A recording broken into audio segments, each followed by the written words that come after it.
Arnie, we're back again after a hiatus of about 9 months. That's good. That's correct. Yeah. We broke the last interview, and I have no idea where we were. I think at the point we were just getting some background and color on the players, where they'd come from, and how you had all gotten together. We had just started to embark on the trip itself. So on the Monaco. That's the item on the Monaco. I thought what would be good this time, but since I have here a copy of the official report of the 1930 World Cup. It was prepared by Joe Cobb. Was it Cumming? Yeah, signed by Bill Cumming, manager, USFA team, South American Tour 1930. And I thought what would be good is just to work our way through, talk about each one of the games, and then have you jumped in and kind of add the color that nobody else has for this Cumming. Very good, guys, did. This starts out talking about the team setting sail on the Monaco from Hoboken, New Jersey on Friday the 13th. Well, you couldn't, on the Monaco, we didn't sail down, we rolled down. Remember how the light ship just went over like this all the way down? Oh, the rudder trip. Yeah, we didn't sail down. We rolled down to there. I would never use a club. That was a beauty. Tell me something. But when you were preparing for the trip, Arnie, you for example, what kind of arrangement did they make with you for your pay? Obviously, you were both working. Well, how much pay did you get for the trip? I've never been able to remember how much it was. And I kept thinking, I'd write to the president of USFA. I got to find out how much to pay. It bothered me for a while. Then last night I was sitting there and I got to ask Jimmy tomorrow. He's got, he little fucking you know what that. I go and I let him write. I don't know what he got. Yeah. Well, let's tell him I got $50 subject trip. Yeah. For the whole trip? Yeah. Took it. Yeah. $250 for the trip. We're going to sugar clothes and an overcoat. Either a raincoat or an overcoat. That's what he went. When I saw this, picture, he must have got that hat, didn't it? I know it. That one. But the outfit he did, I mean, I gave you a... Oh yeah, we got fitted. We went to the hotel. Yeah. We picked the one we picked the best there by the map. And you got a total of $250 for a 3-month trip. Right. Now, how much did you get under the table? How long was the trip? Just 3 months. Almost 3 months. I come back in football time, September. No, I never thought. You see no place to spend it. On the ship, where you going to spend money? True. And they training all the time. Up to 6 o'clock in the morning, running around the decks and jump rope and touching it, all that pepper, and, And sick or not, we're working. The most seasick man in the world is Jimmy Douglas, the goalkeeper. The goalkeeper. He's sick in New York, and the ball goes this way, never pulled out yet. Violently sick. But all the way down. Oh, I felt sorry. I even told him before we started back, it'd be better going back, Jimmy, it's downhill. Oh, he brought it that home trip, didn't he, dude? Well, listen, when you finally arrive, let's see, you crossed the equator on June 23rd, and after 14 days sailing, the team disembarked at Rio de Janeiro at 1 o'clock on June the 27th. What night, yeah. All right? And then you settled in, and according to this report, the first thing you did, the first match you saw was Nacional against Missionary. In Rio? It was in Rio. You were the guest of the National Football Club. And apparently there you saw the Uruguayan style of play. Do you remember that match? Can you remember Nacional against Missionary? I remember the name of the guy. You just went as guest. Oh, yes, we did. Don't you remember we had to go through this gate with all the fat boys mounted to get into the stand? I remember the game. Yeah. And the following game was Argentina and France. You remember that one? But he's talking about Rio de Janeiro. We haven't got down to Montevideo yet. Well, you really had a day off. The week off. You sure we didn't see any game in Rio? No, I can't shoot. Remember. I'll tell you what we did. They took us out training on for the first time, terra firma. We had a ball, we was training, This is Montevideo. It's Montevideo. That was the first. You were the guest of the National Football Club. In Montevideo, not real. Instead of real. Ah, okay. That's correct. I think great. You were there, are you? Well, that's what I read after my gentle around the field. You remember that when we come off the port and went down the train for a couple of hours? Yeah, we tried. I took on gentle. Yeah. It beat me by a hair. Well, it was 5 years. I collegiate. My Pennsylvania. Pennsylvania. And he came because he could speak Spanish. He was the interpreter. But that first game we went to play in Montevideo. It was the National. It came in and the big crowd, and they gave up the U.S. team with big hand, you know. Yes. The workups were pending, and I just got in there. And they took us to seats, and they had big flags, Yankee flags, draped in there.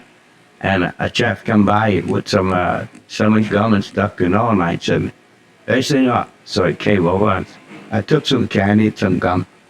Out of money, it was entirely foreign. It was small pieces of green that looked like cigar coupons, and there was coins with holes in it. Very strange. Yeah. So naturally, I didn't know what to pay him. So I said, all right, senor. So he's taking the money out. I got the candy or the gum, I shut down, and he walked along, and all of a sudden there was a big furor going. The police here, they look like Germans. They all put to me, all talking Spanish, having a hamburger. And of course, there was only one of us to speak that was Jimmy. So he come down and said, what are we doing? Nothing. Well, I said, candy.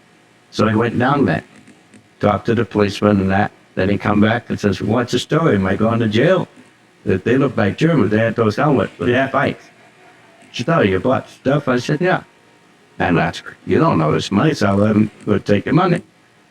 That man down there was so mad because he was fleecing Americans. He was taking too much money, and I was purchasing, taking advantage of my no knowledge of the money. And so this Uruguayan, or whatever, yeah, he was mad. He didn't like that. So that's what it was all about. So I just did, Jerry, tell him to keep it. Oh, no, you can't do that. Well, as long as I'm not going to jail, if they want to send us in Cabo to what they were, come back. So I don't think. You had good support down there, didn't you, from the locals? There was good support for the Americans down there, wasn't there? We had about 50 guys at every game. They had an American flag, and you could hear them all over the place. And most of these guys were not soccer men. They were just simply Americans who we could visit. Expatriates down there. Yeah, they were a beautiful crowd. We went to their homes, and they could treated us like everywhere. They say your father and I. You're beautiful. Yeah. They take your father and I because we went to church with them. We were first. And like 4 or 6 of us out the whole lot. I hate to bring that up, but this is why we meet. Yeah, that's it. And then, well, you boys come over to supper with us, and then have a couple of daughters that play the piano, just to get in the home and see wallpaper. Yes, home was home, So we like that, and we'd have a damn good supper. And they let us do that. And they take us for rides. Important. A lot of hospitality. Those guys, what field they were, they were great to them. We made good friends with you. Good friends. Let me move you on to the first match. Sunday, July 13th, 1930 was the official opening of the first World's Championship. Yeah. And the schedule had France against Mexico at Penarol's Field. Penarol. And then Belgium against the U.S. at Central Park. Yeah. That was the home of National. Yeah, well, there's going to be a big guy. Why is that? There was 2 games on the same day. That's correct. We could call him, Gott McGee scored 20 minutes after the kickoff. Oh, when did the other guy score their goal? What we're really trying to say is this. Who scored the first World Cup goal? Was it America or Ryan Wayne with that? Not sure. No, not only that. So the Belgian team raised the record. We said that we were a foreign team, remember? After they said we were all Scotsmen and Irishmen and all that stuff. I was a true American. This happened. This is real. Yeah. I remember this. That they protested the game. After the game? Yeah, after the game they protested all. They said we were not an American team. No.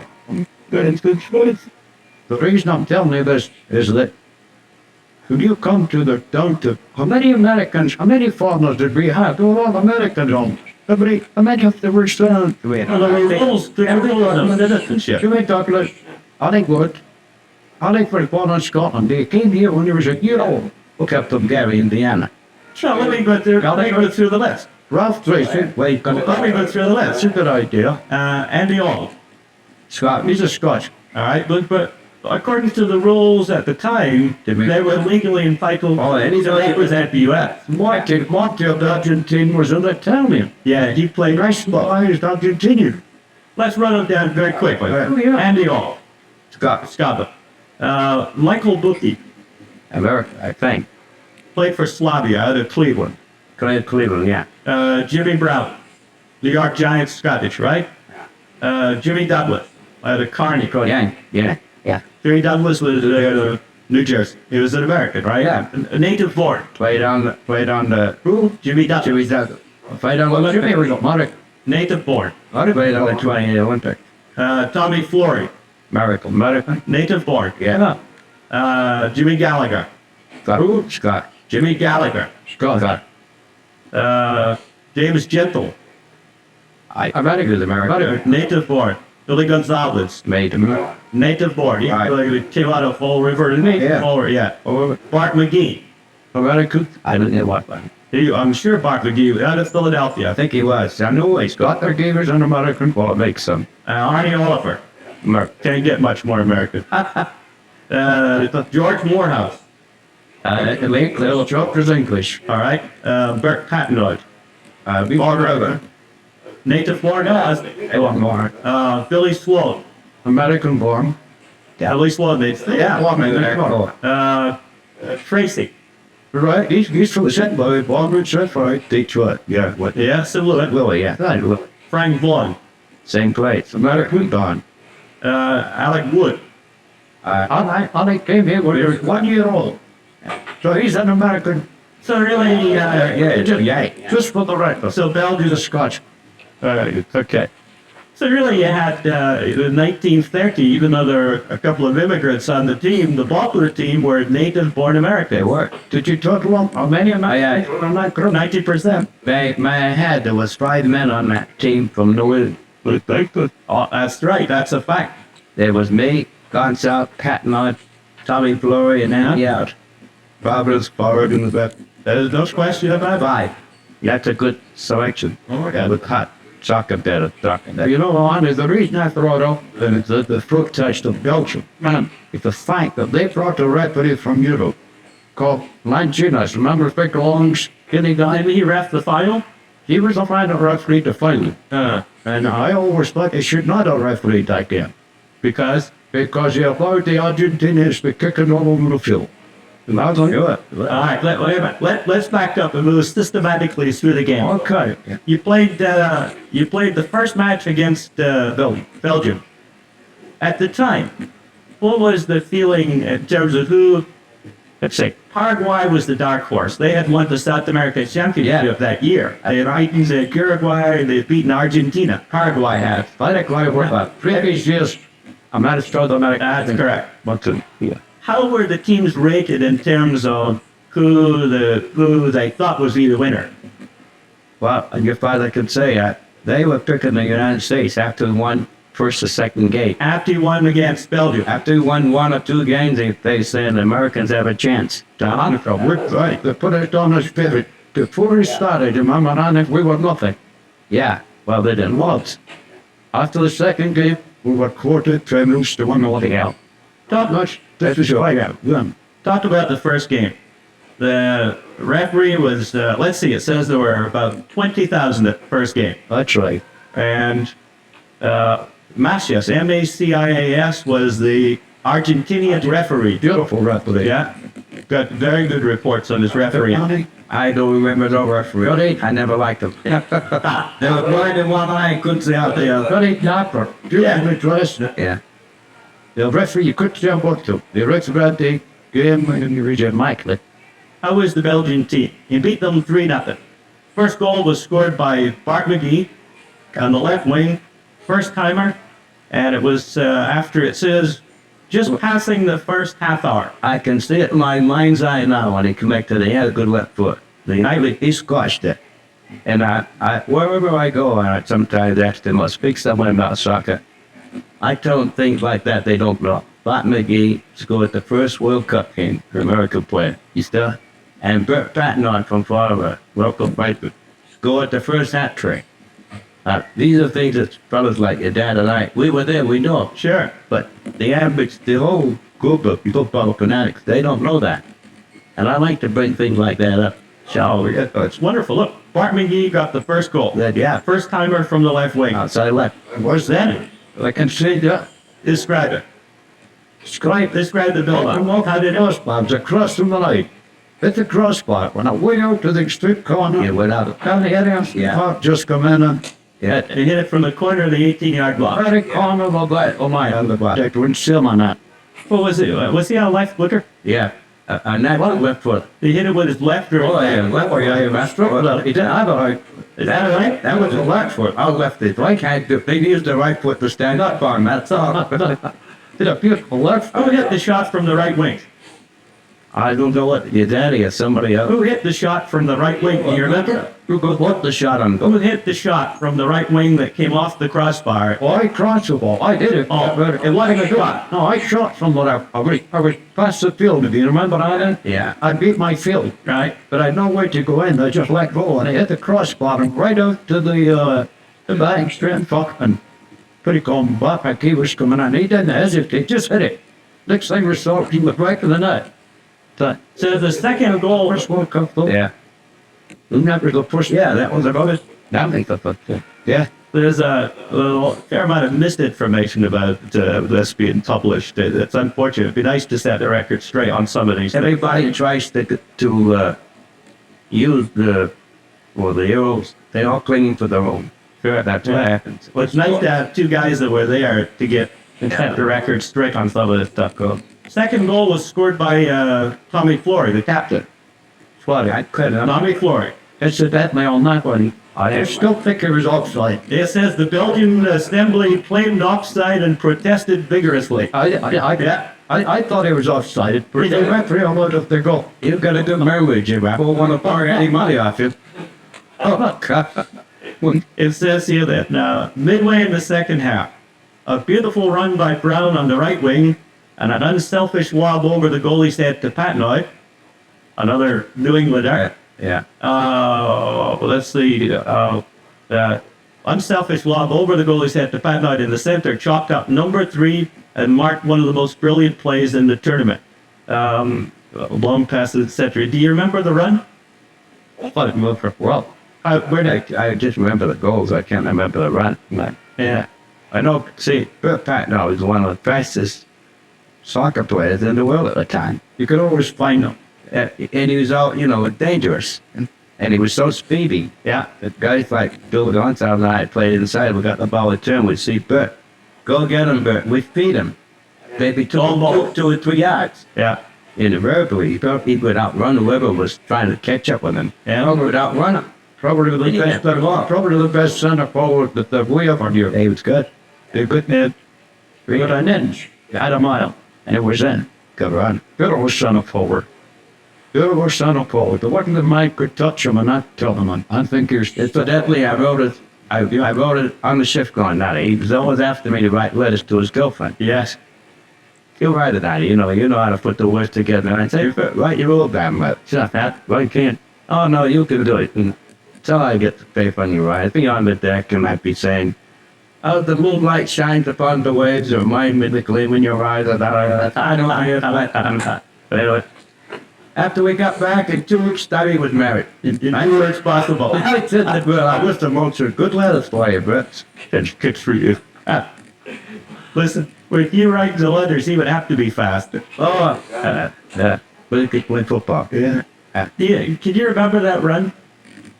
The run in the ladder humble. What? Does not remember. This run. Well, but it's a scrap. They were a good run, Well, how did it build up? Did it come from the back and did it what? I mean, all it says here was a run down the play lines. Somewhere, gosh, you had to have bike come in and you'd see somebody open, they get the bike come in, I'd drift him and I got to the corner line. And You know how I crossed that damn thing? You know, I turned my foot. I hit it hard to the back to the white line. Yeah. And I was blocked. You know, I know where to go. Right. And that was right there. Yeah. And I turned my foot when I got to the line, you know, and I turned my foot back and the ball went straight up over the goalie's head. And Bert just, it was a kind of, it wasn't well thought out. Just something happened. An instinctive play. Absolutely. But let's see, do I remember correctly? Let's see now. We got, McGee got the first one. Where was Bart from, Arnie? Philadelphia. Pat Lloyd, Flora gets the second. But our second goal of the match. Tommy Flora was from where? Providence, Rhode Island. Then Pat Lloyd gets the third one. Yeah. Big net. And Pat Lloyd also is from Fall River. So 2 of the 3 goals in the first match were Yanks. where Yanks scored that from New England. You guys ended up winning that 3-0. Yeah. 3-0. Movement was cool. Yeah. And you moved on to second game, which says was also for Central Park. So you played Central Park. first 2 games, same field. Can't play every game in the big stadium because they've got to have an adjacent stadiums to complement that. So you have to get through the schedule. Sure. And that's how it was. So, Just like the format they have today. yeah, they have the same thing. Yeah. Followed it right along. Yeah. You came up against the dark horses in Paraguay Oh, yeah. in the second match. No, you could quite easily dismiss that game because we beat them. We beat them all. Yeah, we beat them all. And they, of course, were the previous year. They seemed to be in that. That club were having a good day when the way it went. You know, when you have like one of those days, they get everybody clicking and everything going. Sure. What else is new? Yeah, But you played the old the W formation, right? Didn't you? right. Yeah. It seems to me Paraguay was playing the same style. Didn't the South Americans play the same style? They did. In those days, the style was all the same. It was the best way to play. Oh, still is, in my opinion. Everybody played the Dorian because, say, you need the basis of it. What you got 2 good inside, and they got to be fast chaps, guys that could run and got a lot of endurance. Up on offense. Back on defense. When they come in with action, you've got 5 out restaurant where they're into the area to go there, you've got full fullback. What is that back? Sure. So you predicted all the time. Plus, you had in that incentive to win. And if you have action in soccer, this is going to draw more fans. Yeah. The average sportman comes home from work, puts on a TV. What's he looking for? A home run ball from the Red Sox. Yeah. The winning baskets from the Celtics. The winning hockey shot. Looking for offense. Offense up. I know I'm an offensive player. Maybe I felt that way, but I know that's the way to win. Sure. And it's my firm. Nobody in this world can tell me. Now, you know Dana Ross? He was captain of the Cosmos. Was it Ross? Werner Ruff. Werner Ruff. Well, we had a seminar. We all talked, you know, and everybody had something to say right now. So I got up with my hand and said, I'm an offensive man. I think offensive. You know, we're offensive. I don't know if to win, you've got to be offensive. And we were talking like that. And after the seminar, he came over and said, I was interested in what you had to say. So you would have done well with Tottenham Hotspur. Yeah, but they were on the attacking line, 5 up. Yeah, but again, you couldn't combine. So we know, right, the way Tottenham played was the way the kind of play today. The half-backs were straight across, right? And the forward were all up. They wouldn't make a yard between us. You know, the old W was like, and the base of the back line, they went up and down. Right? Let me ask you a question, Dad, just for fun. Right. You saw Arnie play. Oh, dumb. How would I Arnie... played with them. I know. I never played. How would Arnie have made out in the first division over in Oh, yeah. Well, England? let me tell you. Describe his style. How would he have played? Oh, let me say so. Yeah. And this was for the record, too. Yeah. We had, both, when the Depression come on yeah. But 10 guys left this country to go to Scotland. I think every one of them walked into the first team. You know what? That was the California. Johnny Jack, remember John? Oh, yeah, I forgot that. A good player. I see. Yeah. right? Albert Mash, another good man from there. How about the goalkeeper from New England? What's his name? I mean, Joe Kenaway. Can't remember. Oh, it's like Got Roger Allaway, my best friend. Is that right? Let me interject. One tiny little story. All right. I went over to Glasgow in 1957, and was invited over there as a guest of the Glasgow Celtic. Oh. And that headline in the Daily Express, remember that? The back page of the Daily Express was, "Have Celtic found another Kenaway?" I didn't know you knew Joe Kenaway. Joe Kenaway, no, good mate, he was good mate. No, yes. Good mate. No, Arnie Wood went over. I didn't know he went. And he went right into Leicester City's first team, he did. Every player that left here. And if I had this guy with me, we United, they couldn't we? I thought, dear. Oh, it's Arnie still. All about Joe Kenaway. When I was playing, I wanted to come back from the trip. Providence came to have me play with them, and I signed up and I played. And Joe was the goalkeeper. And in my estimation, he was the finest goalkeeper I ever saw. We certainly played. And he was good goalkeeper. And then when Providence disbanded, Sam Mark owned the forward team, so he came and he took Joe Kenaway, and he took me, took two of us. Joe and I, he took us to play with forward. We wanted to strengthen up the forward line and maybe the goal. So Joe played with us. So in Glasgow Celtics, the champions of Scott, they came on a tour. And we were the first team to play at forward at Mark Stadium. And we had a great game, and we won 1-0. Well, Joe played to terminology of blind day. He would stop anything that day. Yeah. And he's good. So the next week they went to James P. Coates at the Dirt. And they got beat 3-1. And the following Saturday they went to New York and played the New York National or the Giants, and they got beat up there 4-2, I think it was. What I'm saying, that was the champions of Scotland. The American Professional League at the time was on a par with any soccer teams in the world. That's correct. That's what I tell no question about it. Like, well, that's what American born or not. They all play and late, see? So Joe, one day, the following season was start, and he used to strip next to me in the locker room. And he says, "I got something to show you." Hands me a letter. And I read it. It's a letter from the Glasgow Celtics. Now they're inviting him to go over and play. He was saying that. Geez, I don't know what to do, man. What would you do? What? He's still going out with Loretta? Go with Brendan Fowler? Yeah. Kenaway? Yeah. I said, well, if it was me, I would get married and go. Now, those days you went by boat. I said, you know, Joe, if you don't like it, come back. That sounds all right. So he went. So a year, let me tell you something. What? Joe Kenaway went to Celtic. Yeah, the Little Wanderers played Celtic up at the old Evans Field. Yeah. Okay? Jimmy McGuire, remember him? I don't. Yeah. He was a son I had for Brooklyn. Yeah. I was outside right. Do you know the Celtic asked McGuire and I to go to Scotland? I think I'm just because you mentioned Joe Kenny. Yeah. Well, they also asked McGuire went.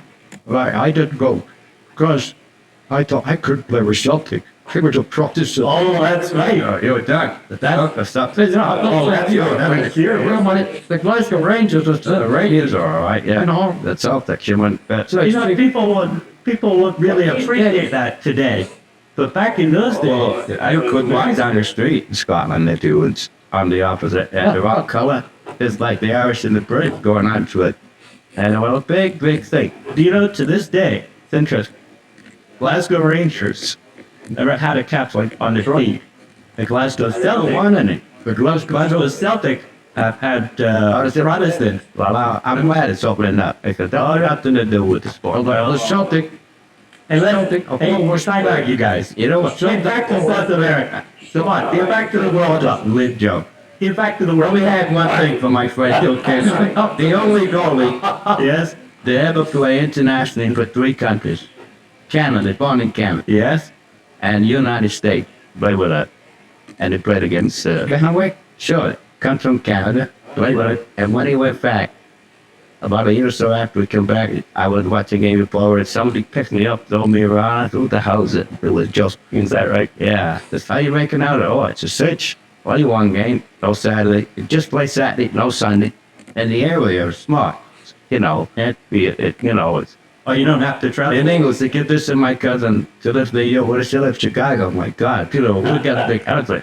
But there, they think smaller. And anyways, he played on that and he loved it. He really loved it. How many games? But he played for Celtics.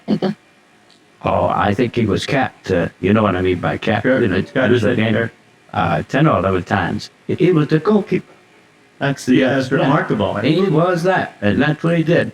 In fact, I met his wife a few years after. Me and Pete Manzoni was invited to his father in Rhode Island. They were dedicating a library wing 40 years or more ability of soccer. And they invited Pete and I to go down there, and I went. And we were sitting like this, and a lady come walking across, and I looked. She looked like a redhead now. And I looked to the neck. I see the gold medal.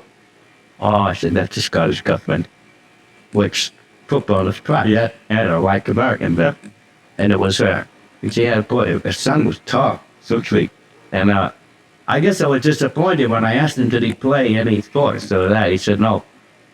I said, well, I just want to tell you, your father is one of the finest goalkeepers I ever loved to watch and play with and play against many times. And I have respect for that man. Arnie, you make an interesting point, and by gosh, I'm going to get you guys back in South America in 2 minutes. But let me make an observation. Do you know, when I look through the list of the players on this team, Yeah. I don't know, with the exception of us, a single sign of a player who is active in the sport, who is played professionally. Your family, does it? Yep, but that's all. I simply don't know of any. All Buki, Douglas, Glory, I don't think. I've never seen that be interesting to research. Well, if you name, just go down the nails quickly, we might just hit it. Without Not about the married at the time. I can't remember. Yeah, I think since then. Well, yeah, but I never heard if they had boys playing. I can't remember. No, okay, not familiar. Can't remember. I never had that one to continue with the. Listen, you're in the middle of Paraguay now. It took on Paraguay and you beat up 3-0. You were lucky one. I know. See the troubles I had. This got up. Let's get this under control. I had a daughter. Can tell with. Let's get this under control. Come on. You took Paraguay 3-0. Same score as you beat Belgium. At this point, you had to be fancy then to win. Yeah, I believe so. I mean, you beat the champions of South America. The papers were talking about. Yeah. Well, we were standing 6-0 after the second game, Arnie. Yeah. Yeah. Let's see. Uruguay meets Peru and beats them handily. Move on. Talks about you practicing after the 18th. The practice, you go to a delegation. The delegation were the guests of the Archbishop of Montevideo. Talks about you going on. I remember it. The official day. Reaching her. It was nice. It was very nice. The Archbishop. I mean, You met the Archbishop. yeah. Well, we had a nice meeting. Yes. See, most of the boys were Catholic.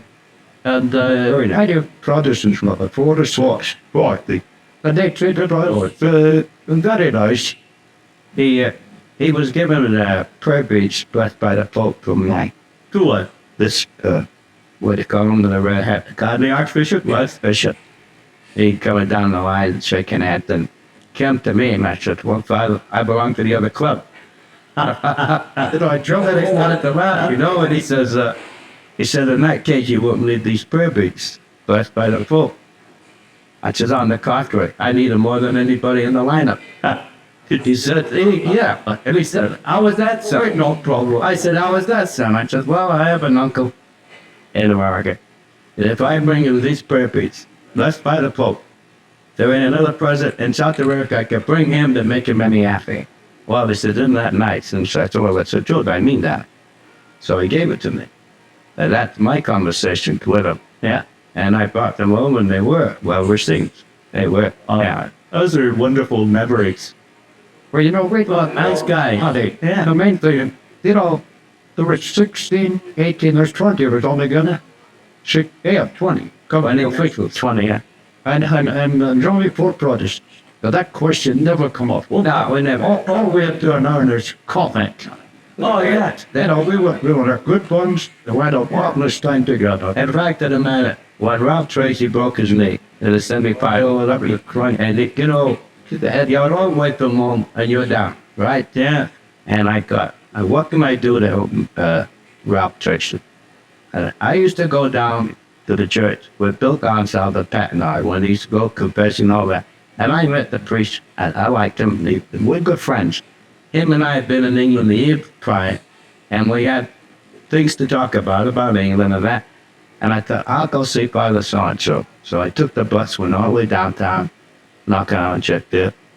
Hi, Arnie, come on in. Hello, Father. I said, I got a big favor I want to ask of you.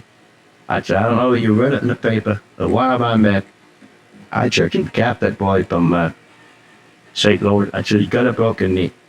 And I said, really, Doc, I'd appreciate it. Go and see. He was in casa. Sure, he said, what's the address? Did you go? Hotel des Anglais. Don't tell me the street, I don't know, or they know that. It's all right. So the day went by, and the following day was coming in from training, walking down the hall. I looked in, there's Ralph. Boy, he was excited. Whoa! He was waving and smiling, I thought, what's going to help? Hey, Father so-and-so came to see me. It was good. I said, a nice chap. Oh, yeah, he's a nice guy. He said, paid you a big compliment. I said, well, what did he say? I like you. He likes me. We're good friends. He said, you was as good as any Catholic. Well, I burst out laughing because I never thought I was any better. Really, George. And he says, what are you laughing at? I said, you don't know what that means. He said, that is wasted on you. You don't know what that means on here. I said, well, all it means to be what I know. You're smiling. You feel better. He's a great guy. It took time out to come to see it. So he's aces in my book. And that was a little human interest story. It sounds typical of the kind of treatment you fellows got. Yes, you're obviously very well. Oh, yes. River, yeah. But it was nice. Nice people. All these people down there were business people. The people we met. Yeah, all business. I think the big complaint was the press. Everywhere any of us went. If you went for breakfast, they were there.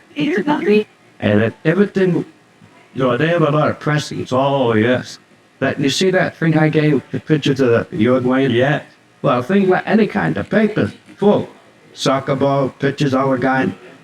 For us, we didn't get all that press at home, We were a real soccer. Oh, yeah. So, like you went downtown, Claude would come around you. Yeah, they would say, Scaroni a good player, but best player in the world. If you didn't say that, you were dead. They would be the conflict. They wouldn't let the guy out at night. There was an element of danger there. And I don't know if your dad remembers. After we got beat, the final come on, Uruguay and Argentina. And so we said, let's go see the game. And, the protection there was always around, the soldiers, the hot military stuff. Yeah, made you think of safety. So went to go to the game. Your dad and I, Gonsalves, maybe about 6 or 8 of them. Somebody said, well, I'm going to stay home, hear it on the radio. I said, they can, it's in Spanish, they can't. You'll never see another World Cup final in your life. Let's go. So I thought, hey, but me, Gonsalves, your father, good.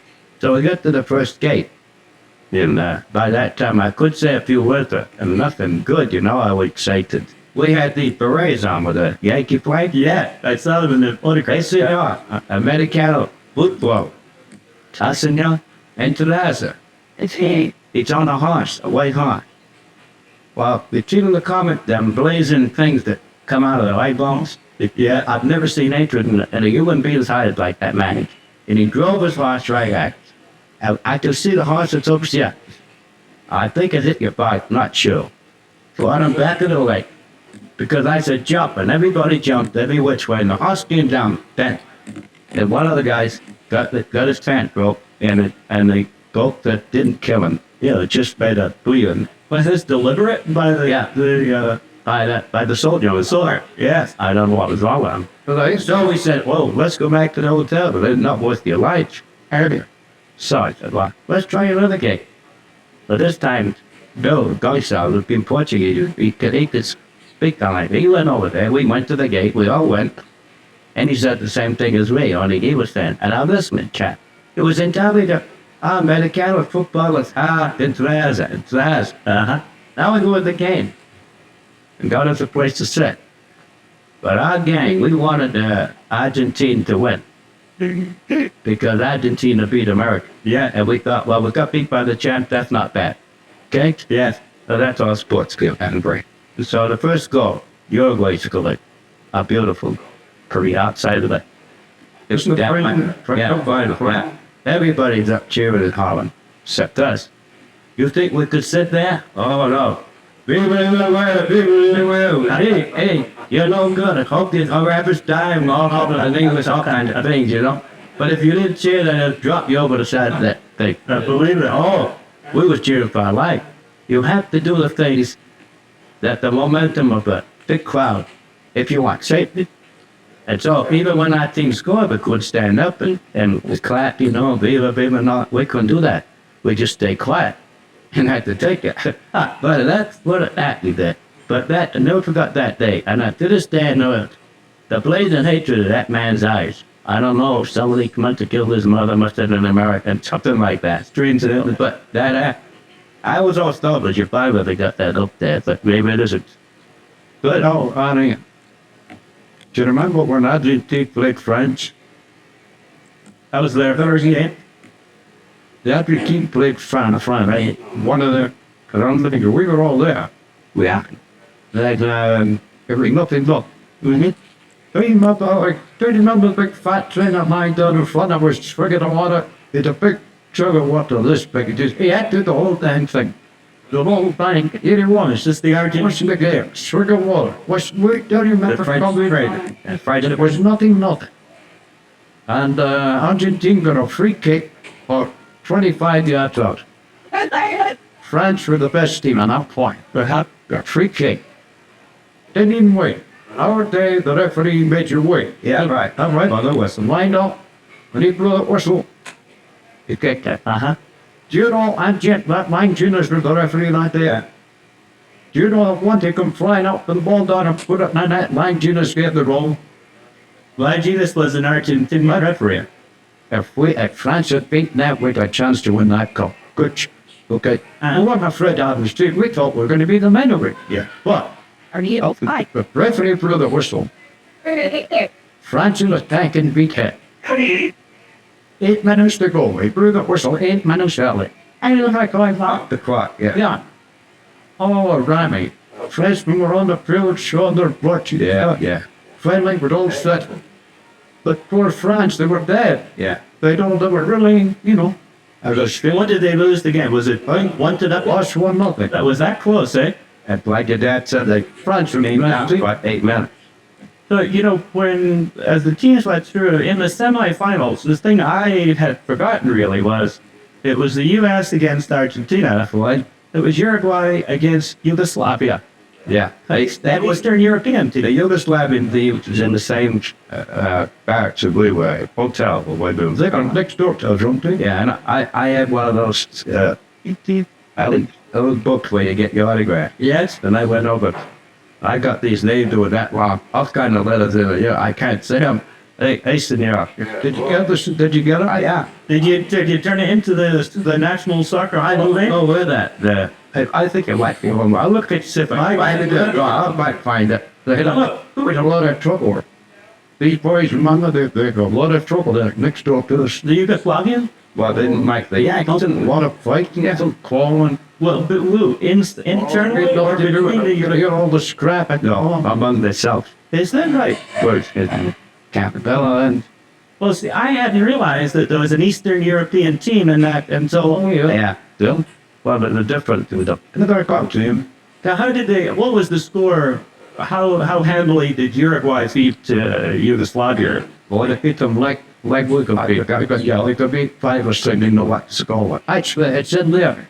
Actually, yeah, I'll pick it up. That was and we get to the Saturday the 26th. The final was the semifinal. It was Argentina against the U.S. Yeah, well, I forgot that. Yeah, you do it. D-Day. Playing field measured 100 yards in width. Yeah. It was 138 yards in length. That's right. And according to Cummins, be it 8 yards over maximum length according to the rules. Yeah, right. Newly started. Another thing.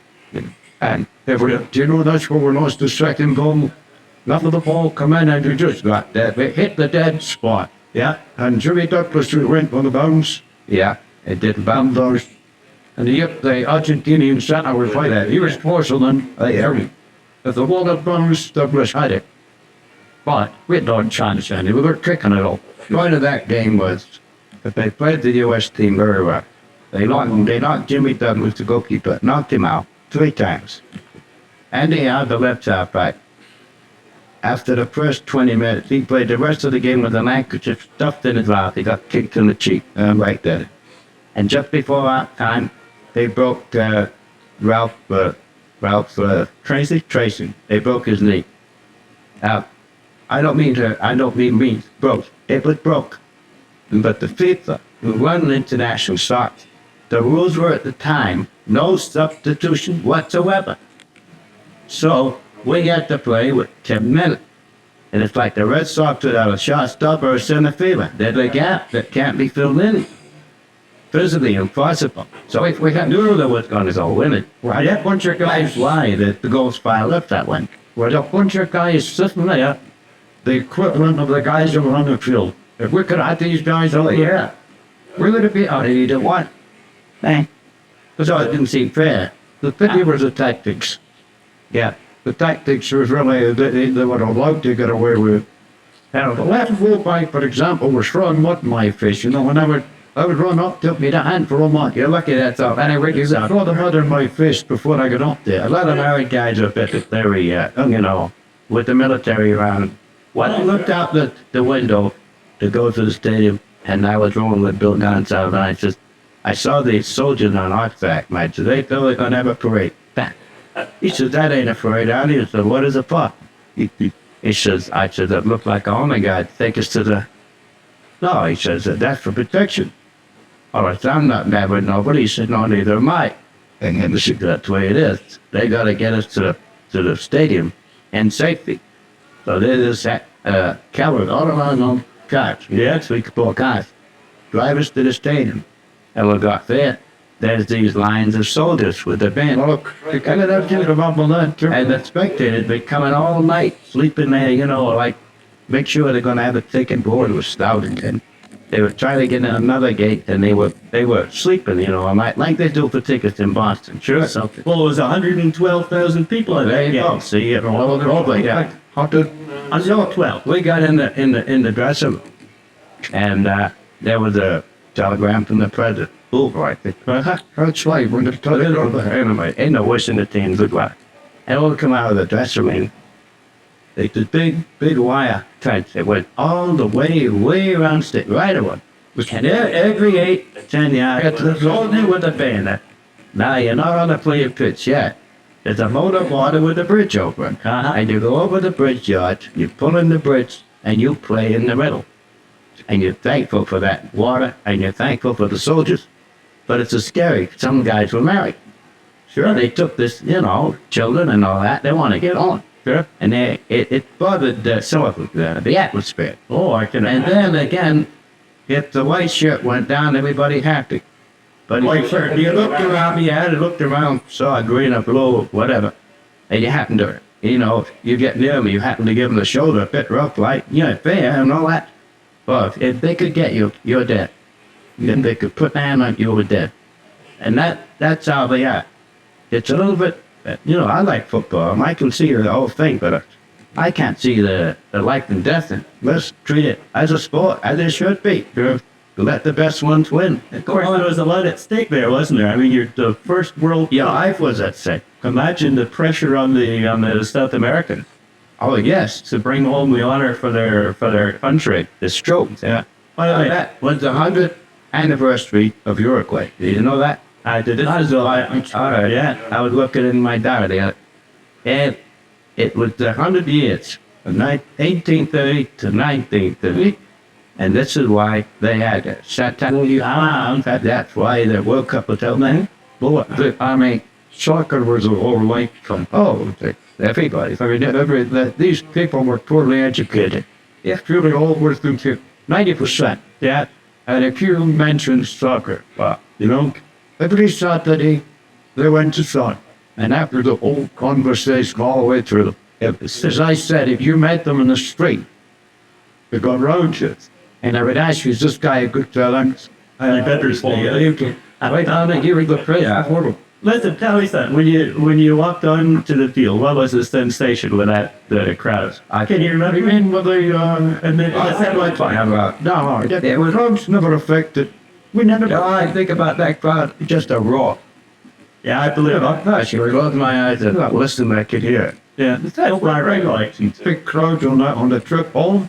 We had some big crowds too up in St. Paul. Oh yeah, and then down to Rio. Then play the basket, the Gamma State, wasn't it? The big state. Well, they established semifinal for Brentford. Talk to me a little bit about it. Yeah, I know you took a hosing, and I know it was a lot of violence. What was that? Think about. Let's see. Were you on the left wing? Right wing. Are you on the right wing? But how about the width of the field? 100 yards in width. We did. How could you make your crosses? Yeah, we did. As players, we didn't realize it. What happened? You didn't realize it until the game was started, and then you got a ball, and you never got to the end of the field. We kept tried to cross it. Imagine the extra ground they was trying to get everybody to cover to link up to the last thing, you're tired too. Try. You had to go to the 18-yard play, right? Before you could even get the ball over. Yeah.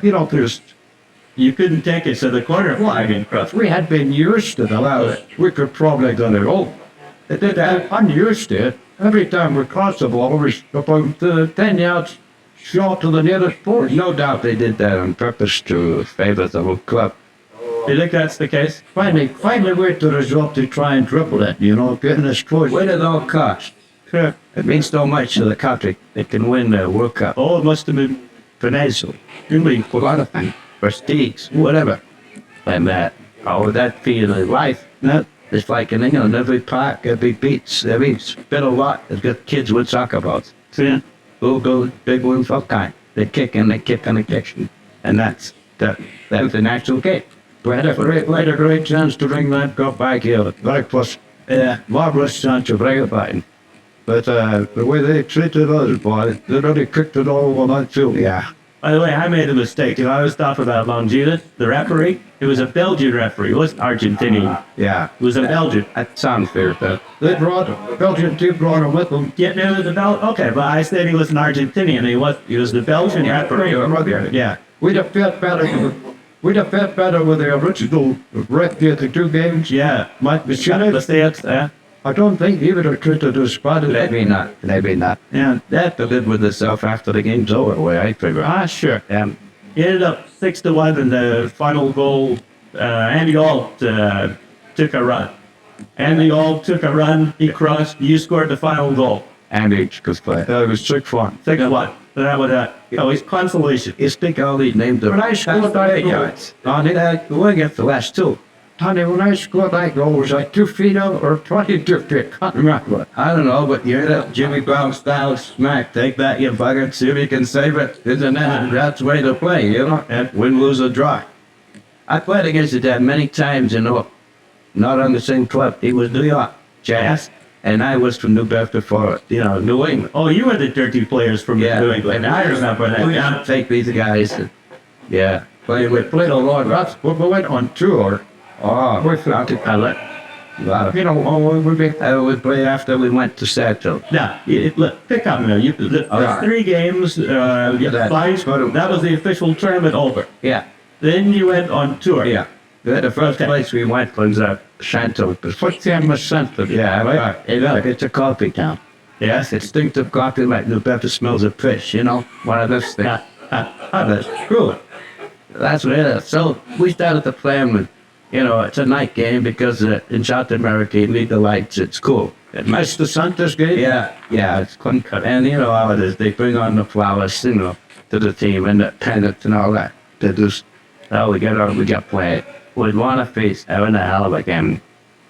And the time was running out, maybe about 5 minutes before time. We were pressing and pressing. I don't know who had the ball. Like 30 seconds to go when he popped that one. It was small, but somebody else gave me the ball, and I smacked him, and I said, "Stay that, you sucker." And then the corner it goes, and the referee blows, goal, give a goal. And what was the score at that point? Those go. I don't know, 1-1. No, it was 4-3. Right, or 2-1. I don't know that was the winning goal. All right. I know. So we got back, kicked off. I'll correct it according to the record afterwards. Tell me the story. We kicked off the ball, and in 3 or 4 minutes the game was over. So we come in, we were very jubilant about it. It was a good strong club.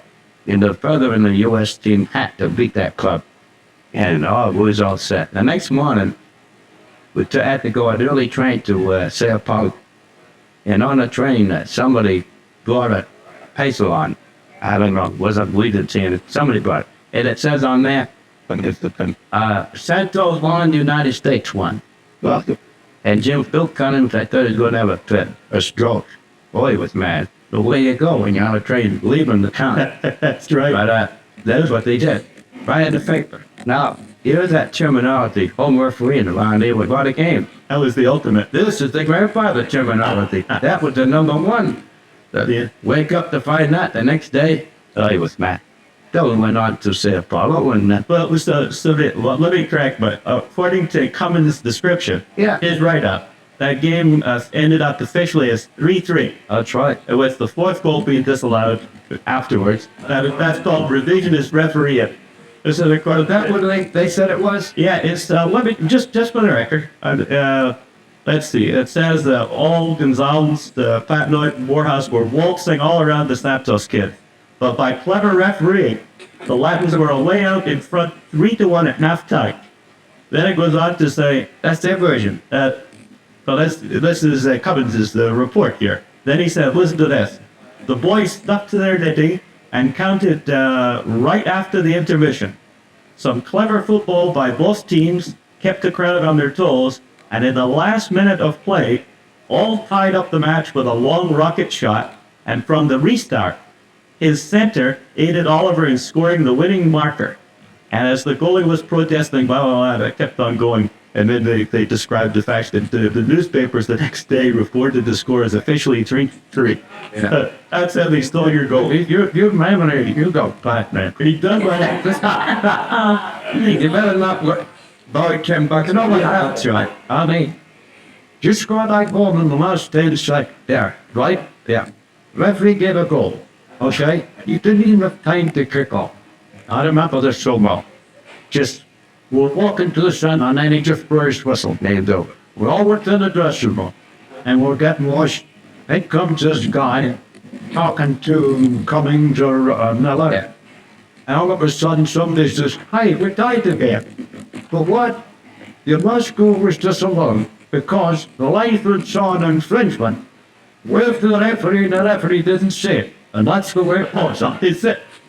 You can correct me later. Oh, it's interesting because Cummins reports something else. That's what happened. Something said there? Yeah, but it doesn't say that it announced it in the dressing room, so it's entirely possible it would also happen. My version, we found that out. Well, we're happy on the night. Let's actually, well, it does say. 10 seconds ago when you felt the diamond in it. Yeah, I know it was near the end. Let Joby put it in, buddy. What was the goal like? How did it come? Was it It come to the right wing, go to the right half, somewhere. I don't have the time to draw it up. You know, it's in the penalty area. And how far out were you? With 1 year, just inside that penalty area, yeah. I knew there wasn't no time to thought it with anybody.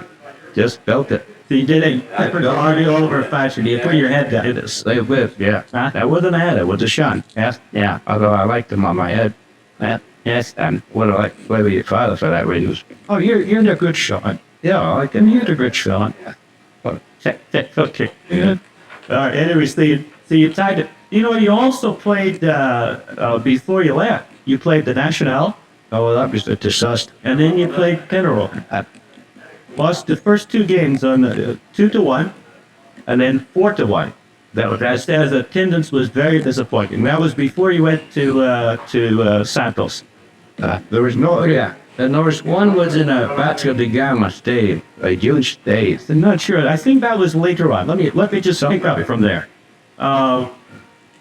10 o'clock on Sunday morning, you left Santos, the Sao Paulo Railroad. Yeah. And you went for a trip over the mountains to Sao Paulo, Freddie. And you played against the Sao Paulo Football Club. Yeah. Good team. It says it was a brilliant game. And 5-3. yeah, plus 5-3. No. Yeah. It doesn't say who scored in that match.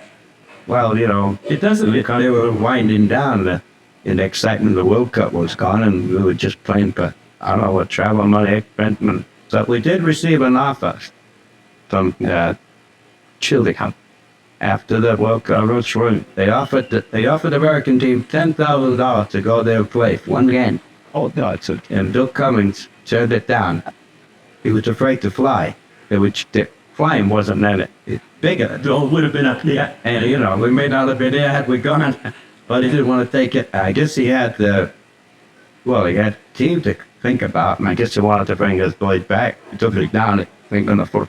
But we all wanted to play that. $10,000 then, split up with 20 guys, all dope. Sure. And we were looking for the money, and we would have gone, but he turned it down until I wasn't kidding.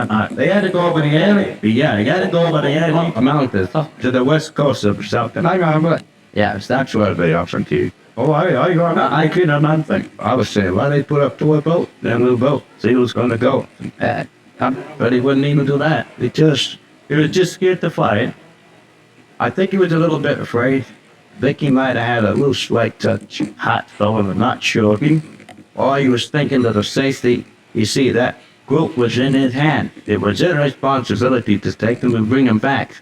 Which, looking at it from that end, I don't blame him. Never mind the money. Even though the $10,000 then it was a lot. That would have been a lot. Yeah, so most of the guys who were trying to figure it out. I think, wasn't there I forget that. Wasn't there trouble? You were also supposed to play against a scratch team from a select team. So what I didn't hear that. No, on the Sao Paulo game. Okay, we played the first game. Yeah. It was 5-3, but they wanted to they wanted another game. Recollect? Yeah. All men agree. The Cummings and them would play them again. What came from the association that Sao Paulo were up on? We didn't play them. Oh, I remember that. Yeah. So we took off in taxis. Don't you remember we done that one? Oh, What? Remember that guy tried the car? Oh, yeah. The Sao Paulo League had been suspended. Yeah. By FIFA. They were going to be through again. Yeah. So we went to Rio. Right? Yeah. That was the big year. Played let's read it.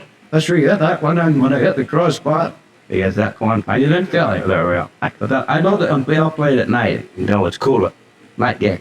Well, you played the Rio scratch team at the Fluminense. Yeah, Fluminense. I know that. It's interesting. He writes this. He says, and while we scored the most goals, I would be content with a 4-3 licking.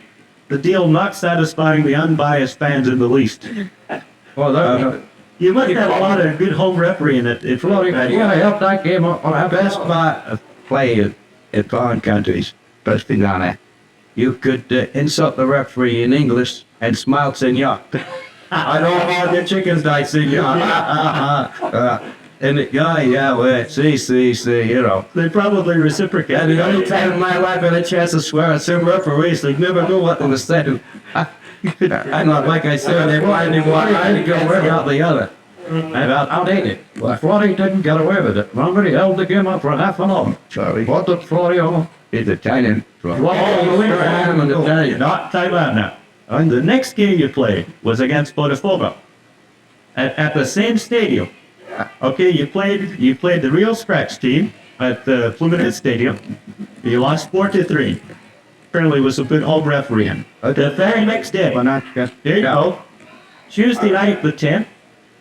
That night at 10 p.m. we started our last game of the tour with the Botafogo FC at the Fluminense Stadium. Yeah. And that's the game where it says here, Botafogo was the first to count from an offside flag. Very unbiased record, by the way. Oh, yeah.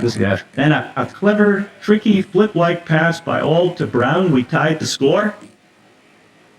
That was that was on a foul awarded for the goalkeeper traveling too many steps. That only can't go more than 3 steps. Well, that's far from the line, remember? 3 steps. In those days, you Yeah, 3 steps.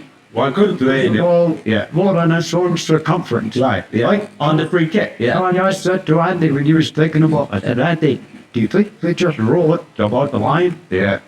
And he said, yeah, I think so. I said, because I'll be behind you. And I'll be going as you touch that ball, you get out the way, Flea. And it was like that he would be lined up in the goal. Yeah, over facing the goal, remember? Yeah. Because they only took a fraction to be offside. The ball had to go one circumference.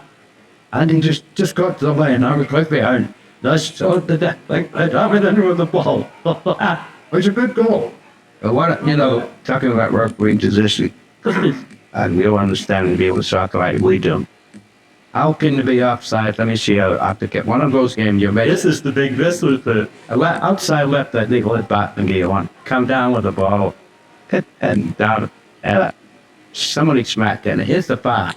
It came out to Bert Patton. Yeah, the ball's in front of him all the time. And as it came out, he measured it off, spam. And it struck it, And he called him offside.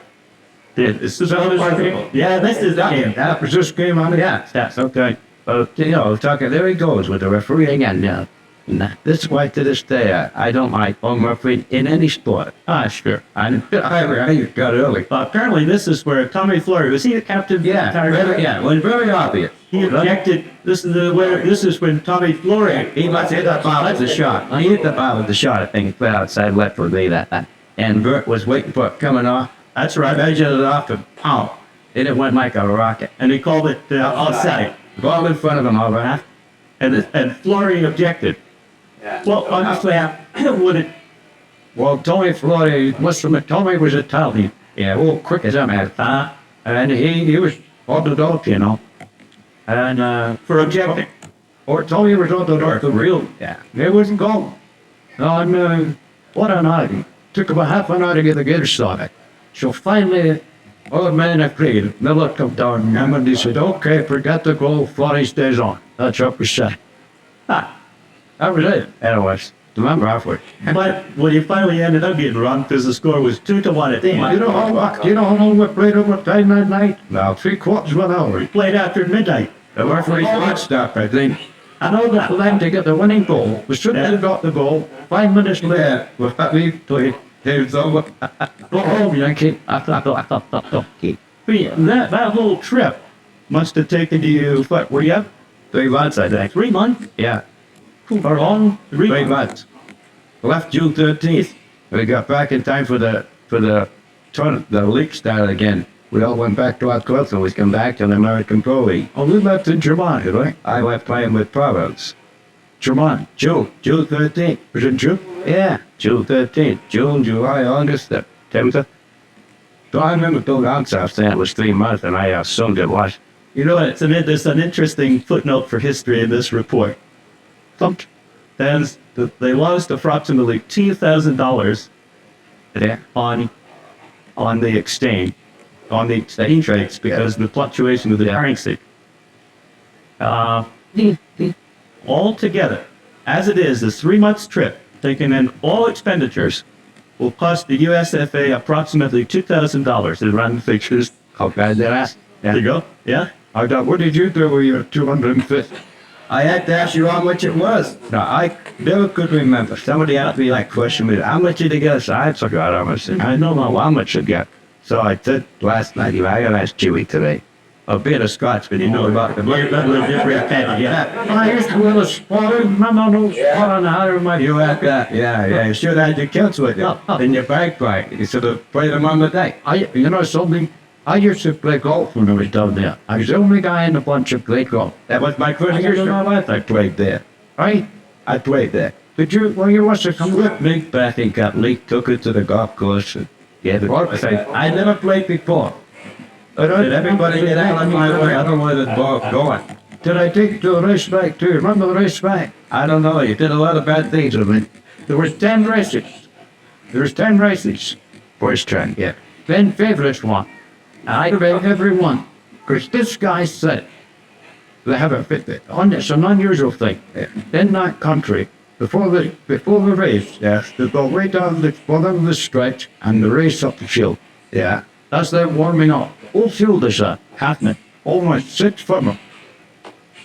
Guy told me it's his first horse fast strap mine. He says, you bet. He got the warm up. I had 10 warm and I won $2. It's different. It's centavos. That's a full just centavos. Each horse would about 1 to 10. I would take the money back to his car. That sounds like you're used to walking down with Yeah, no, it's not been here. Muchos centavos. Yeah. You know, Arnie, is it interesting? You had some wonderful photographs that you brought and we looked at last night. You know, we were sitting, and perhaps you'll remember this. We were looking at some of the faces, and I pointed a fellow out that had a raincoat on. Yeah. Let me see if you remember this. And I asked my father, who this fellow was? Right. Well, clearly wasn't any one of the team. I think, just take your time and think. Just this. Well, that's your way in. Come on. It was a guy who This guy, what's your way in? This guy was a member of the Monarcho, really going down. Oh, the boat, yeah. Remember, he was a long, stocky, red-faced guy. He was one of the crew on the Monarcho. Yeah, right. When we left, he came with us. Didn't man used to hide him in the room and give him food and all that sort of thing? In other words, he wanted to jump ship. He jumped ship. Yeah, and he wanted to go along with us. And apparently he hooked on with you. I remember the picture there. It's not, man, it went by like After again. And remember the last thing we saw that guy was when we were leaving for Sankers. yeah. They would take them on with a stretcher. Oh, the police. They were half out to the German stretch. Not, yeah, what a night. That's where they filled me full of beer. Remember that? German beer was good.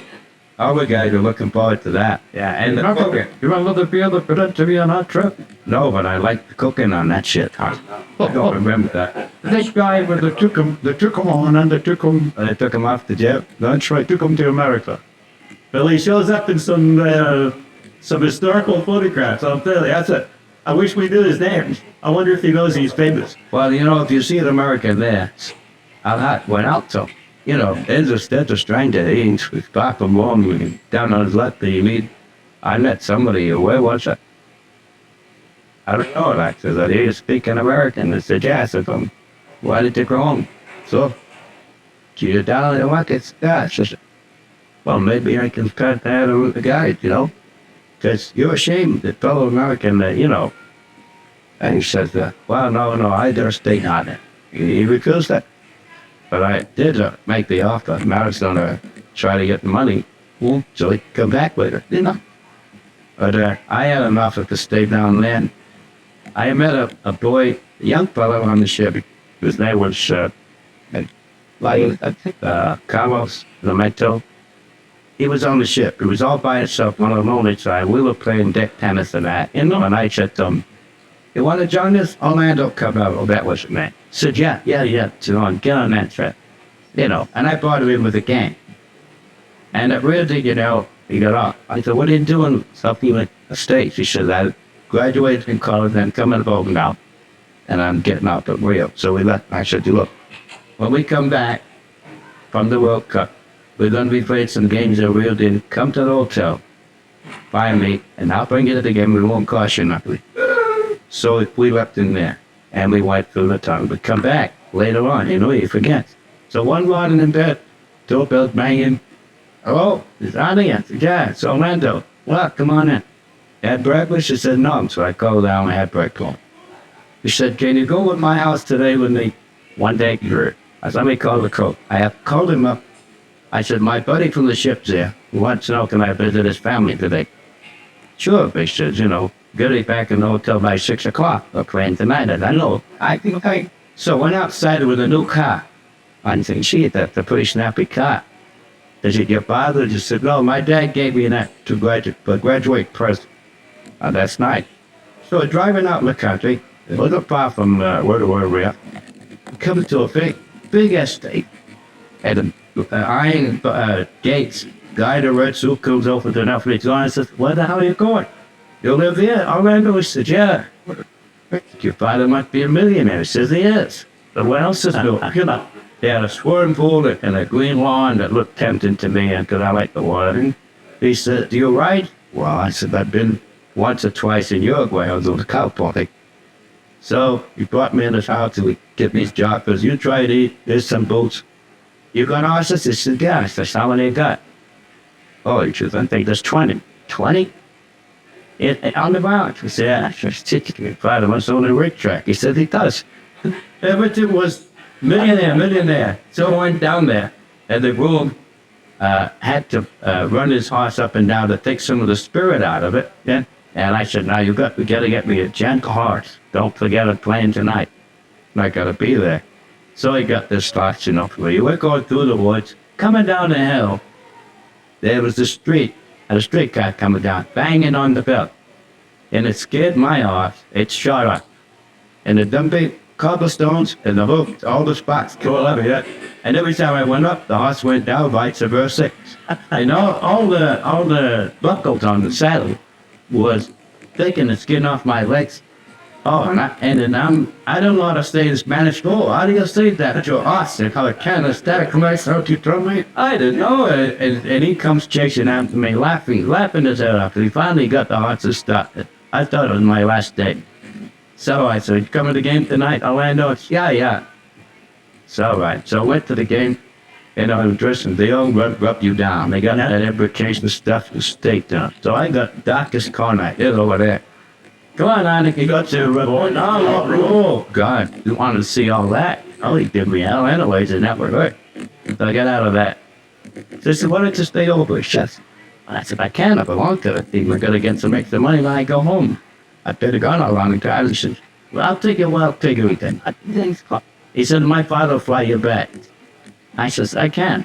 They owe me money, I gotta go. That's my gang. I said, you gotta go. I bring this up to show you, by being friendly, how much you can gain in life. Just by being outgoing. Just another guy coming home came to me and he said, Senor, you teach me how to dance? And I looked back, I thought he was talking to me. I said, you mean me? Yeah. I see you dance with the girl. You dance? Please, you come down. I went down the stage and put a record on, that the chief was like dancing with a lady. He was so light. So they got back up the hotel. He said, oh no, Dick, you introduce me, and I had court clippers on. Yeah. All right, guy. And I was telling him what he was. Similar to this guy, he was old, and the girls and that. So he gave me his card. And if he had one name, he must have fun.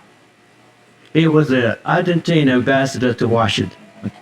Yeah, right, yeah. And he wanted to perfect his English and give him practice for when he got to Washington. Sure thing. And then, of course, he was dancing and all that. So the night before he teach me. He said, you teach me, I'll teach you how to tango. I don't want to learn. I don't want to learn. Just one step. So he did. So I went back on the deck.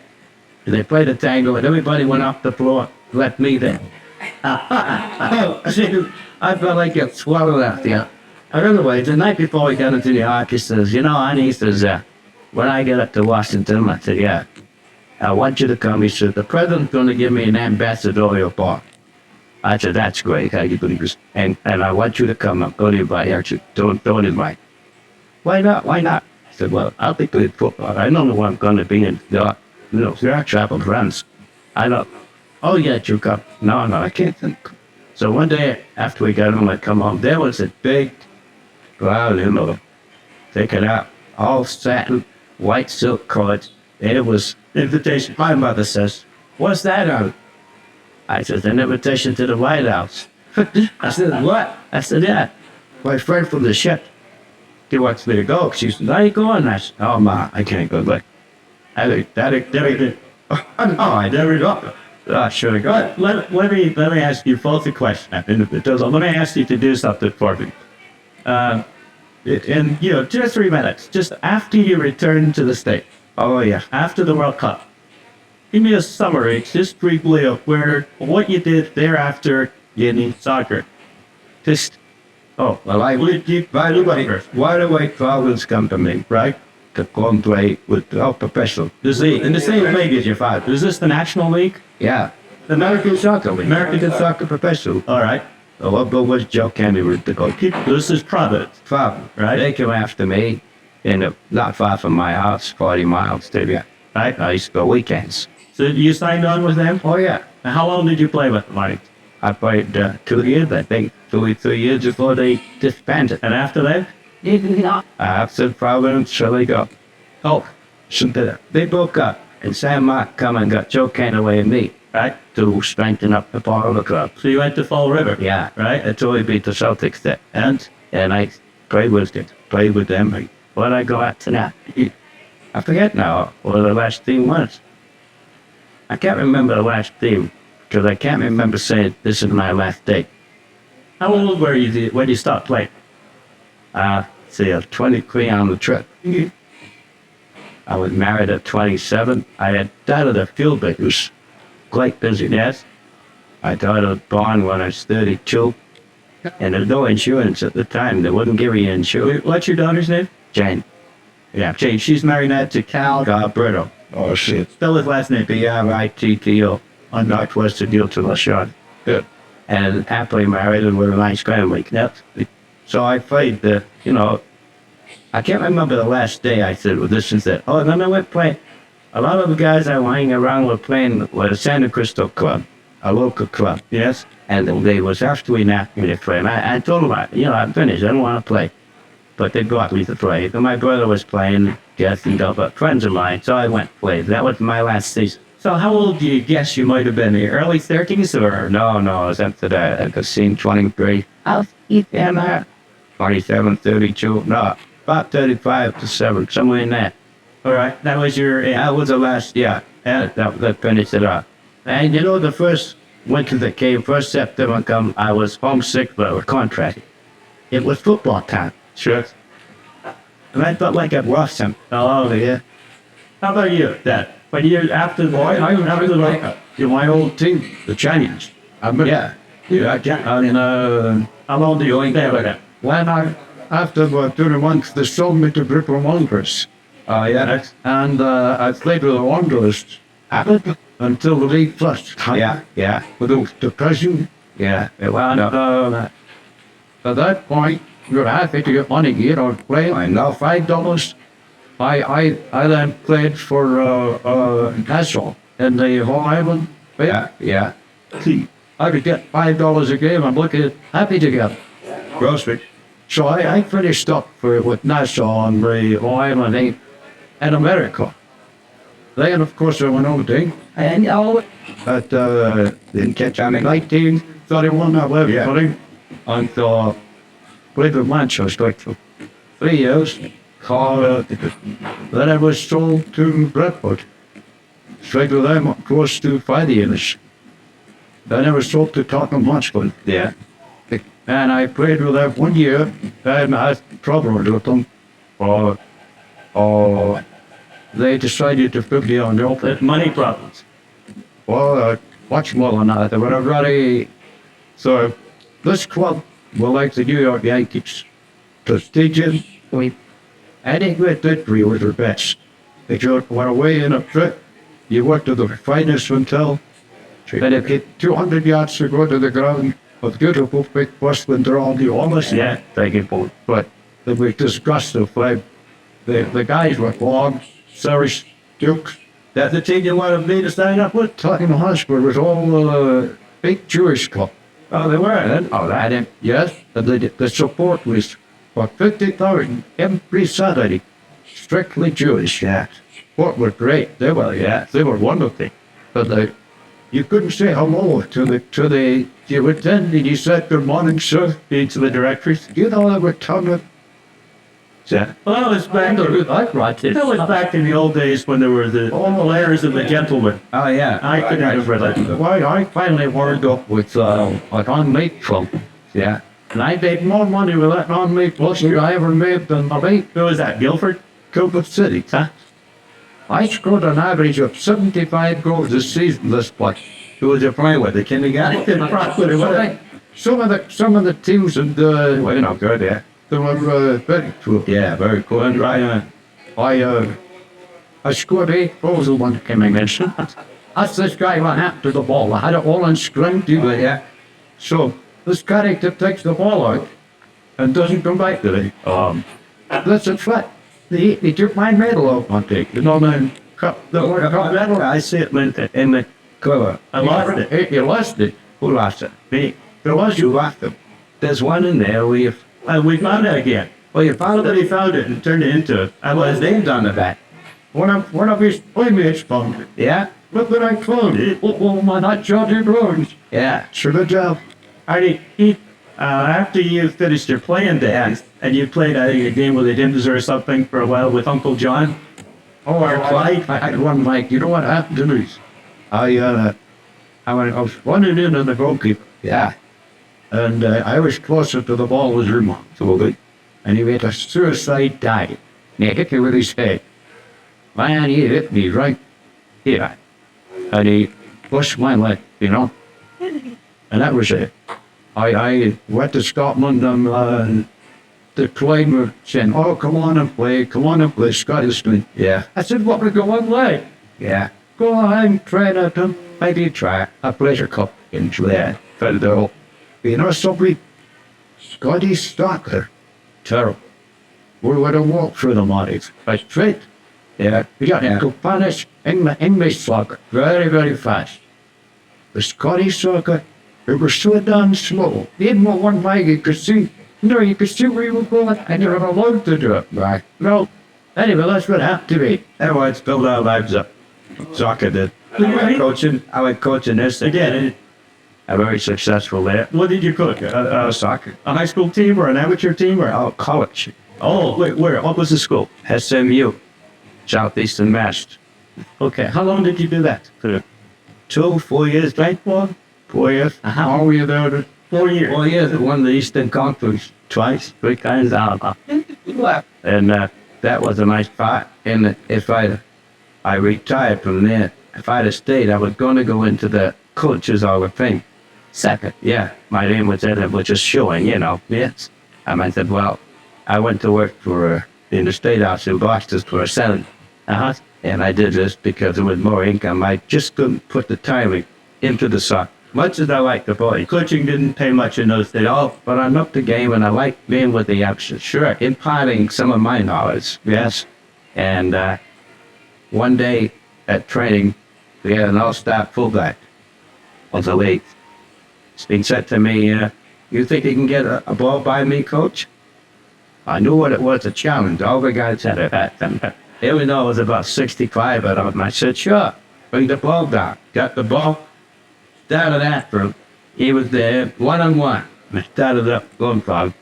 And you know, your body takes a natural swing, you know. And I got no partners, I can't pass him. I ain't fast enough to run round. And he's like this, you know, in a split second, I see his legs open, I shoved it, just went out. But everybody was roaring and laughing. I said, I don't want you to laugh, I want you to learn something. Sure. When you're stuck on the field, you have no way to go. Look down. You've got to move into and out. Yeah, that's what it is. And even at 65. Yeah. Yeah, right. Yeah. Of course, I knew it was heavy in fact. You're just fortunate. No, you stayed fit. How's it doing, Chick? Yeah. Arnie, so you coached for 4 years at college. And then did you actually retire effectively from all soccer except to maintain contact? Oh, yeah, I did play for ball. And Yeah, collegiate club. My brother Ray was coaching the New Bedford High School. He brought state championship to that club, too. He was a good player, 2 years younger than me. You know, there's parallels here because you ended up when your professional career was over, and it's kind of unique. You came out of retirement in the States to play alongside of me. He played on the We played together for 3 years. Isn't that nice? And you would be in your 40s at that time. Yeah. 45. He played inside forward to my outside away. I was what call an idiot. You were on the left wing, too? I was on the right way. On the right line. But you played then for about 3 years, and you finally retired. Right? Then you went into coaching. Where did you coach? I coached the private school in Brunswick. 23 years. Too a long time. And there's some little guy. See, and I scored from, you could go from from preschool all the way up to 18 Kid the career. yeah. I knew kids this from the command to And what a great way you can teach the answer. Yeah, really. It's fascinating. yeah. Well, you guys have had a wonderful career. They're very. It was nice that they honored you by putting you into the Hall of Fame, but I think you both earned it. obviously, our rich careers, he's well was satisfied. I mean, I thought that was quite an honor getting there. I'm sure your dad feels the same way. Because we know that every Tom, Dick, and Harry don't go to buying, but, you know, we sit in the baseball and the basketball, and it's something that, in my speech last year, I said, one thing I like about being in the Soccer Hall of Fame is the fact millionaires can't buy their way in. They gotta do it the old-fashioned way. They gotta damn well in it. You both And that's what it is. And that's what, that expels the whole thing. I think we enjoyed soccer better than we're doing today. Because, you know, we didn't have a lot of blackboard stuff. No, You never saw a blackboard. You just went in there and you welded it. you played, yeah, and the play came. You played together for weeks and weeks, and you knew what each other was doing, and you made a move and knew what the next one was going to be, and Yeah. but today, You know, excuse me, you know, I explained. Somebody said to me, how do you explain that you were so good at soccer and getting on Spain? Well, some guys can dance, some guys can play the piano. They are the natural soccer coach. Didn't have to learn it. Something that I could do, then, and enjoy it. And, you know, never had 5 minutes training, but your father had me. But it was always in there, and I always had a dream of playing on the Olympics. how do you I kick agree. a soccer ball? And Now what? show me how you kick a soccer. Yeah, I wish I had half a penny for everyone. I saw a kid come out one day with a ball, and I said, what do you do with that? Just a lack of answer. Yes. I explained all the rest. I told her, how you kicked it and what you did. See, that's all we do. You use your point, yeah, you go up again, hit over your head. Yeah. Anything that you give him the whole rest to you. I've always considered myself a very lucky man. How many men do you know? Shades and ambition. Not many. I was lucky enough to do that. My dream for many years from age 10 to 12 was to play an Olympic in the United States. And I kept playing and playing. You had to have the left foot on the left wing every day with played.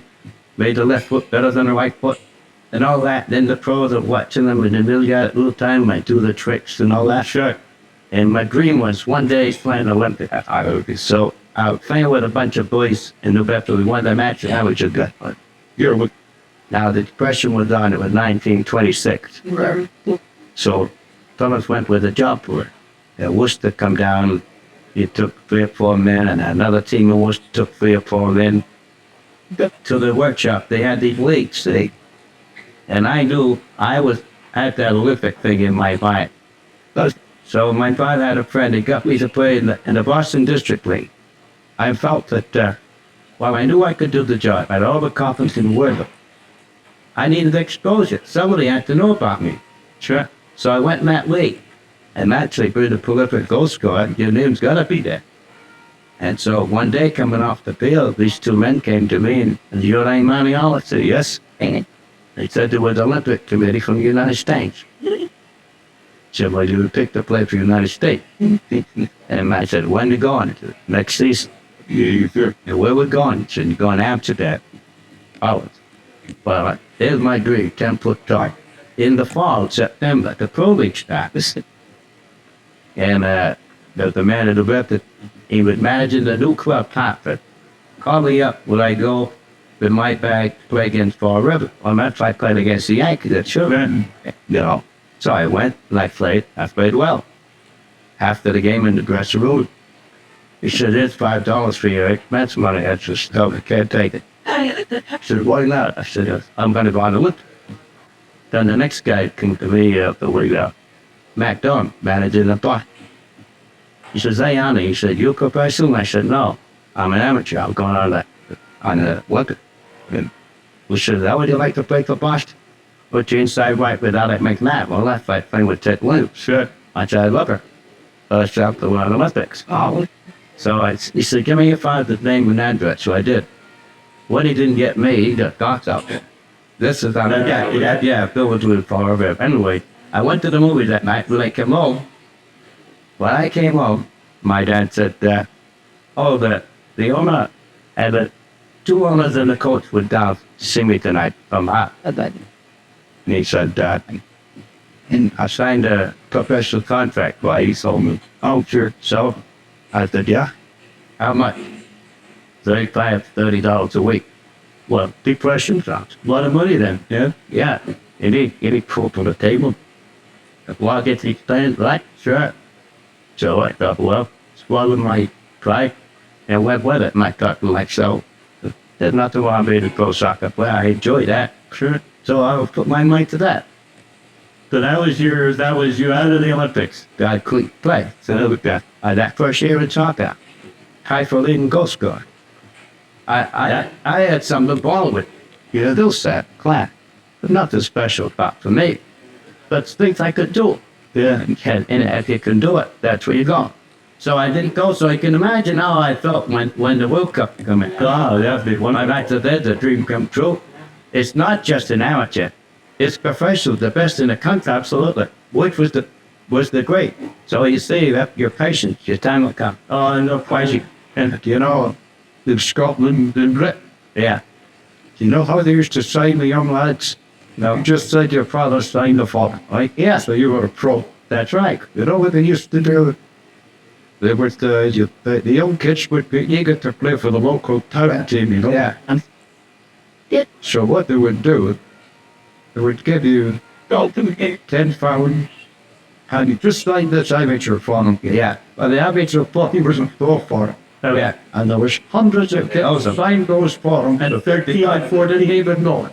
For $50 they get it affected. You know, finally, the Federation in Britain Yeah.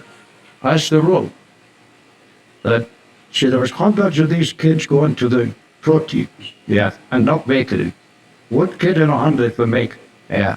When he was coming home, he was a professional. What could he do? He couldn't complain. He had to like him again. I wanted to have that. So what they did, the British Federation passed a rule that you could only have upwards, it's called the ultimate widow. You could only have it for a month. And if he didn't suit at the end of that month, you get a free transfer. and he was off his, so it's provisional for. If that applied to for an amateur study, get really, you know, really, Reinstated. you know, reinstated for some. You know what Sindai means? Yeah, absolutely. Your English and stuff. But a lot of people don't know that. Mm. If ever an English player hits a referee or Scotch, the terminology is Sindhi. I don't know what it means. It means that you can never play in England again or Scotland as long as you live and are out. And I think the American people, nobody, that phrase is not used anymore. Like this did that, yeah. Yeah, we this to that. We had a couple of players. We had one player that played with us at Greenport United, and he was Sindai from Scotland. It came out here to find out. Yeah, I over there. So, let me thank you both very much for taking the time out for this interview. This is the second year in a row we've met. We're planning to meet again next year. Same time, same place. Maybe we'll reminisce some more. Be well. Congratulations. Thank you, Judge. Thank you very much. Yeah, quick, I think, Joe. Go on, don't kid. That's a good, Jim. Yeah. Good, gross. Take it in.